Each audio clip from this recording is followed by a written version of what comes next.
Bom, então vamos falar sobre o tema estudo do fluxo coronário pelo eco transtorácico, certo? O registro do eco transtorácico, das coronárias por eco transtorácico, na verdade começa junto com a utilização das harmônicas, da tecnologia da harmônica, meados da década de 90. Porém, já em 1996, no 17º Congresso da SOCESP em Santos, nós levamos um trabalho da nossa autoria sobre o fluxo da anastomose mamário-coronária, inclusive na época do início da tecnologia harmônica. Em 1999 apresentamos outro tema livre da nossa autoria, no 11º Congresso Brasileiro de Ecocardiografia em Belo Horizonte. Também nesse ano, em 1999, outro tema livre no 1º Congresso Virtual de Cardiologia pela Internet, sobre fluxo de bypass mamário coronário. Em 2002 é lançado o primeiro livro exclusivo e referente à reserva de fluxo coronário medido por Doppler transtorácico, autoria do professor Pavel Dimitrov, da Universidade de Cracóvia, na Polônia.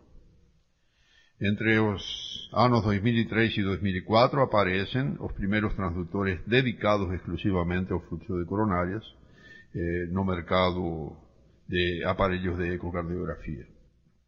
E no final do ano passado, em 2004, houve e aparece o primeiro extenso editorial sobre o tema no European Heart Journal, de autoria do Dr. Paolo Bocci.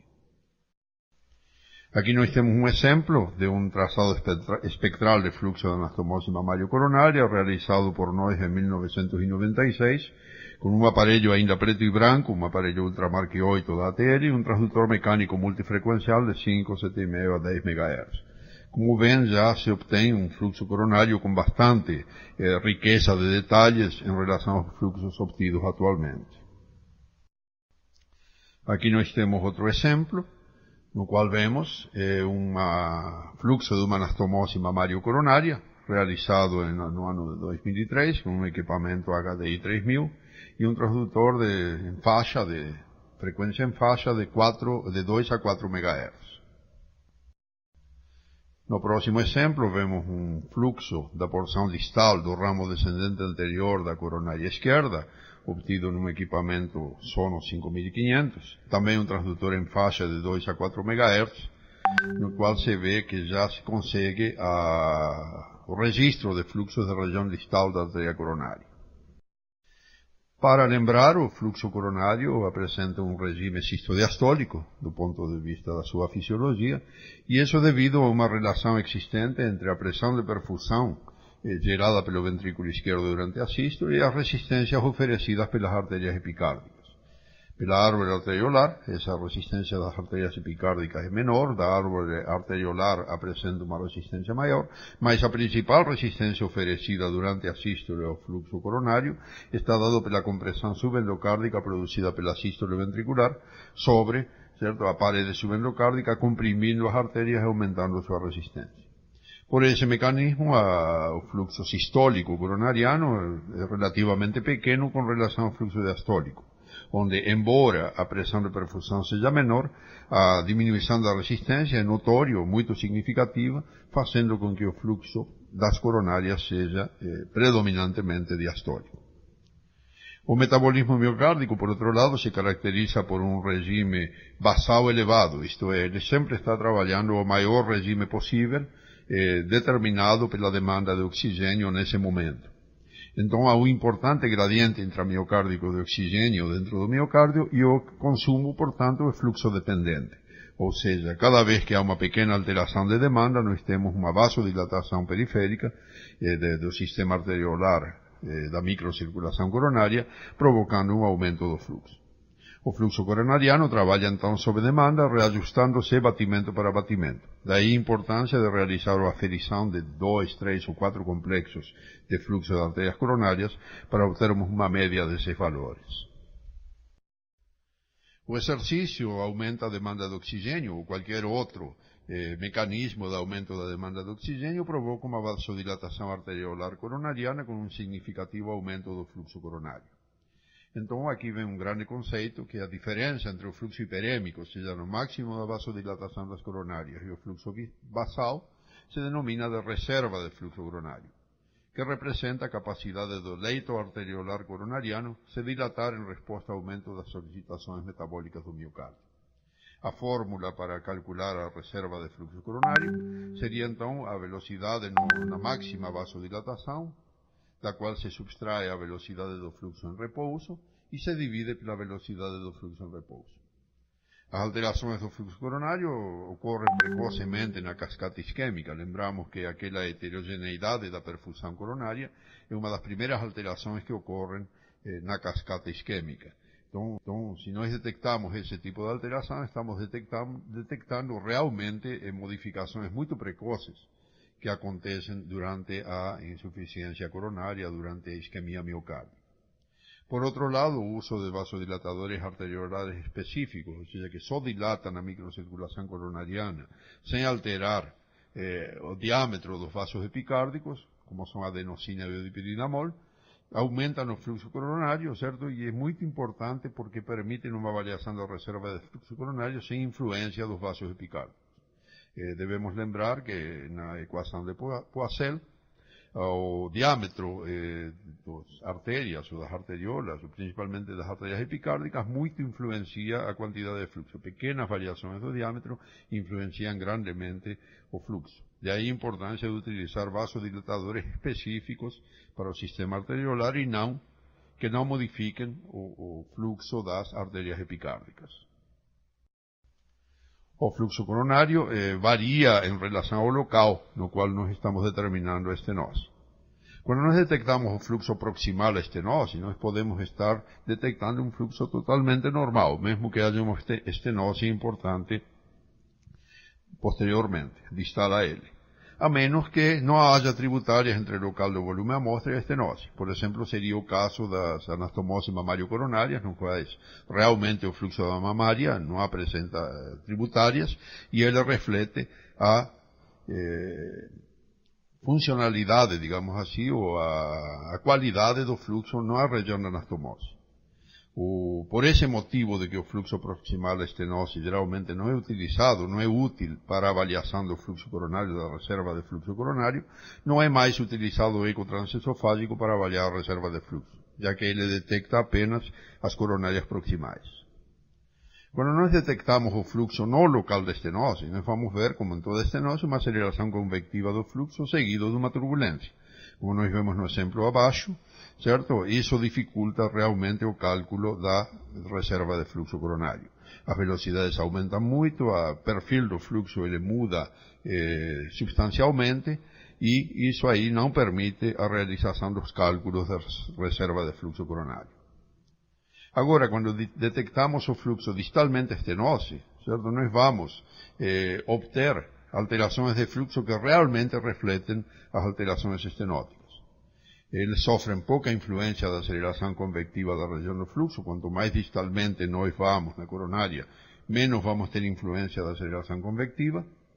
E se houver estenoses por lesões em série, ele também reflete esse tipo de alterações com muito mais qualidade, com muito mais acurácia, certo? E são vasos, geralmente, à medida que nos afastamos da região coronariana epicárdica, são vasos que apresentam menor capacitância, ou seja, eles apresentam menor capacidade de mudar seu diâmetro, certo? O papel do fluxo sistólico é o seguinte: o fluxo sistólico, na verdade, é um fluxo de mais difícil registro devido aos movimentos de rotação e translação do coração durante a sístole. Ele, ademais, sofre variações de direção, principalmente nos ramos perfurantes, como vemos na figura esquerda, sendo retrógrado, inclusive, nos vasos intramurais, devido àquela compressão sistólica provocada pela sístole ventricular sobre o sangue contido dentro do ventrículo. No traçado da direita, nós vemos essa relação: o fluxo diastólico é um fluxo anterógrado nas perfurantes, enquanto que o fluxo sistólico é um fluxo retrógrado pelo motivo citado anteriormente.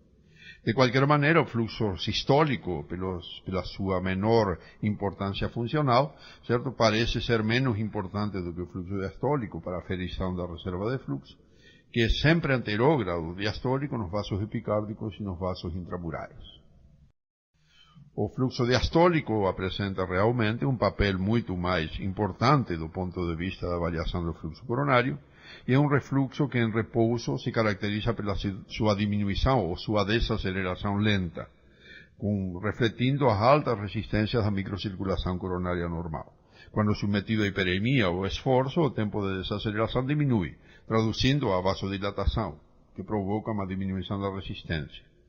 Então, normalmente, nós vemos no exemplo abaixo um caso de uma avaliação da reserva de fluxo basal, com uma desaceleração bastante longa, enquanto que 8 minutos após a administração de dipiridamol, essa desaceleração encurta-se ou aumenta essa velocidade de desaceleração significativamente. O que devemos aferir para avaliar o fluxo das coronárias?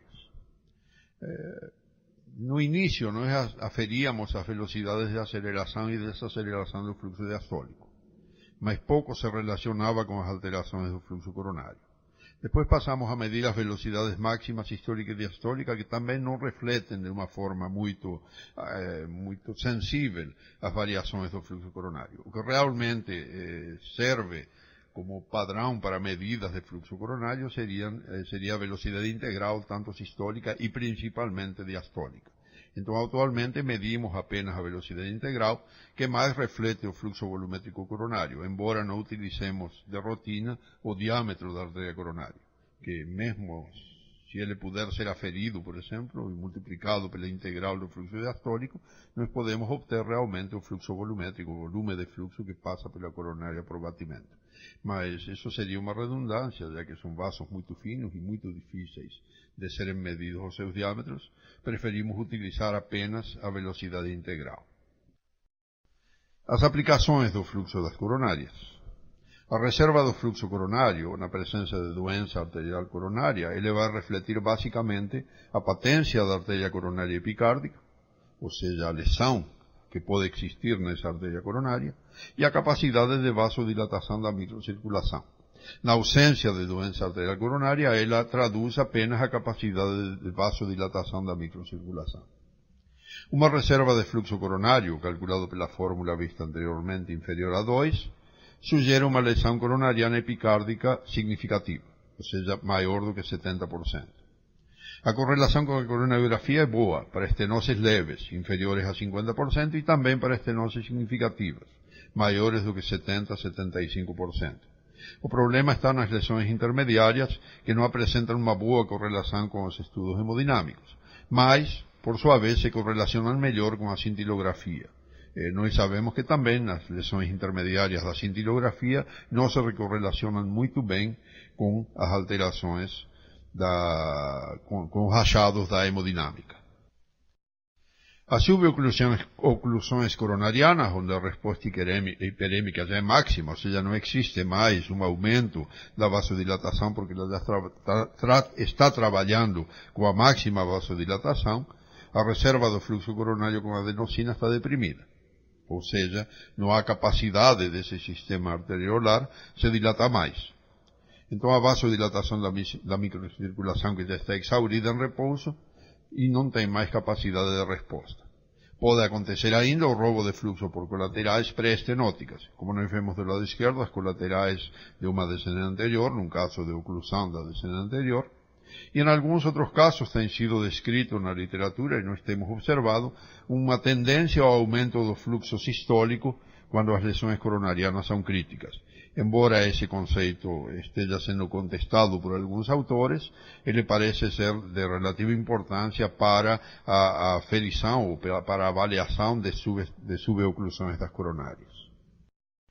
Quando nós estudamos stents e angioplastias percutâneas, é que realmente os estudos de reserva de fluxo coronário começam a apresentar melhores resultados. Estudos com Doppler intracoronário iniciais, certo, como esse que nós vemos em Circulation de 1999, sugeriam comprometimento prolongado da reserva do fluxo coronário em pacientes com stents. Isso era atribuído, isso com Doppler intracoronário realizado imediatamente após a implantação de stent. Isso era atribuído a alterações da microcirculação, secundárias à manipulação com catéteres, pela própria vasodilatação, por debris de coronárias, pelo uso de drogas vasodilatadoras, pelo uso de contrastes angiográficos, enfim, uma série de fatores que provocavam uma espécie de atordoamento do sistema microvascular dessa coronária e provocavam um comprometimento mais prolongado dessa microcirculação. Estudos mais recentes feitos com Doppler transtorácico dentro das 48 horas após a colocação de stents têm demonstrado que, na verdade, há uma recuperação mais precoce do que se pensava da reserva de fluxo coronário após a implantação de stents.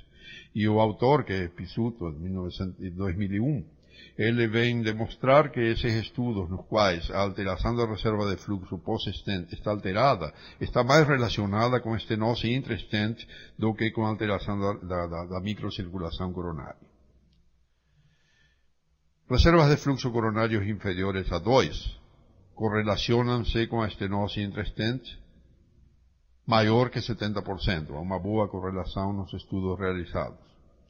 E enquanto que reservas de fluxo coronário situados entre 2 e 2,5 sugerem estenoses intermediárias intra-stent, que na verdade deveriam ser vigiadas clinicamente para não submeter o paciente a cateterismo desnecessário. Se houvesse alguma alteração nessa reserva de fluxo ou na sintomatologia do paciente, aí seria realizado um cateterismo para uma redilatação, digamos assim, do stent para corrigir esse defeito. Mas enquanto essa reserva se mantiver entre 2 e 2,5, o que se sugere é que essa lesão seja vigiada clinicamente. Nos casos de reperfusão coronária, quer seja por fibrinolíticos ou por angioplastia transluminal percutânea, pode ser os resultados da reperfusão poderiam ser monitorados pela detecção dos ramos perfurantes da artéria descendente anterior, claro, em reperfusões realizadas nesta artéria. A sua detecção tem o mesmo significado funcional que aumento maior de 50% de perfusão na área de risco observada com microbolhas, ou mesmo com a cintilografia, predizendo uma recuperação funcional do ventrículo esquerdo. No exemplo abaixo, nós temos um caso do trabalho do Watch, que mostra um paciente no qual, após uma tromboplastia de coronárias, certo? Aliás, utilização de trombolíticos nas coronárias, embora tenha havido uma melhora clínica do paciente, não houve aparecimento de perfurantes. O cateterismo, situado à direita e em cima, mostrou que havia realmente uma lesão de maior do que 95% nessa coronária. Esse paciente foi submetido à colocação de stent e um dia após colocado o stent, começaram a aparecer os fluxos das perfurantes, como se vê no traçado a cores na parte inferior, e quando usada a adenosina, nós observamos uma reserva de fluxo coronário de 2, um aumento da reserva de fluxo coronário, indicando uma recuperação funcional desse leito distal da coronária esquerda. Na revascularização miocárdica, provavelmente seja uma das formas mais fáceis de utilização e mais antigas de utilização do Doppler transtorácico para avaliação de fluxos.